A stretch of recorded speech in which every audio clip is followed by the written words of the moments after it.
This trick is called the Matchmaker, and it's a great one for parties. It's self-working, customizable, and it seems nearly impossible. You take out 5 blank pieces of paper and you'd ask 5 different people to write out pairs of names. On here, I used famous people like Jack and Diane, Bonnie and Clyde, Mickey and Minnie, Shrek and Fiona, and Nemo and Dory. But you could customize this to be personal. So if you're at a party and there's Mike and Elisa who are dating each other, they can write Mike and Lisa on one page. Ask them to rip them in half as evenly as possible. It doesn't have to be perfect, just kind of in half like that. You're going to stack each of the piles on top of each other, just like this.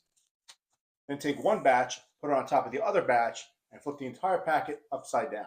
I'm going to use playing cards instead of the names. The 10 matches with a 10, the jack with a jack, and so on. It'll be easier to follow. Pretend these cards are the pieces of paper they wrote their names on. So you let the spectator cut the stack of papers as many times as they want, and when they're satisfied, you pick the entire packet up, and you're going to split it into 2 halves. So 1, 2, 3, 4, 5 in one pile, and obviously 5 in the other pile. Now you'll discuss the different types of relationships that there might be. So first, there could be love. So we're going to spell out love. And you'll ask them, should I start with this pile or this pile? And we'll switch back and forth as often as they want. So let's say they said to start here. We're going to spell love. So put one card at the bottom. L, O, let's say they want to switch. So we switch packets. V, and they want to switch again. Back to here. E, that spells love. You do 2 top cards. Put them aside, or the 2 top pieces of paper if you're using the papers. Now the next relationship type there could be is they could be married. So we're going to spell out married. So let's say they start with this packet again. M, A, you want to switch. R, R, you want to switch. I, switch. E, D, married. We'll take these 2 and we'll put them aside right here. And now the next type of relationship could be strangers. So we're going to spell out strangers. So let's say they want to start with this packet this time. So S, T, R, A, they want to switch. N, G, let's switch again. E, R. We'll put the top 2 cards aside. And the last type of relationship is possibly they are coworkers. So we're going to spell out coworkers. So again, let's say they start here. C, O, W, O, R, K, E, R, S. We'll take the top 2, we'll put them aside, and these 2 aside. Now, one by one, we're going to flip these packs over and see if we match the pairs up. So we'll start here. We got the 2 kings together. That would be the 2 names. These 2 over, the 2 aces. Those 2 names match. 2 queens, 2 jacks, and the 2 tens. Most of this trick is completely self-working. There's only one slight move that has to be done to make the trick work, and then everything else is just math. You have to make sure the pairs are in order when they're ripped in half. Just stack them perfectly on top of each other. You'll have them cut the cards, and they can cut as many times as they want. By cutting the cards, you're not mixing the order, you're just changing the starting point. Now here's the one move.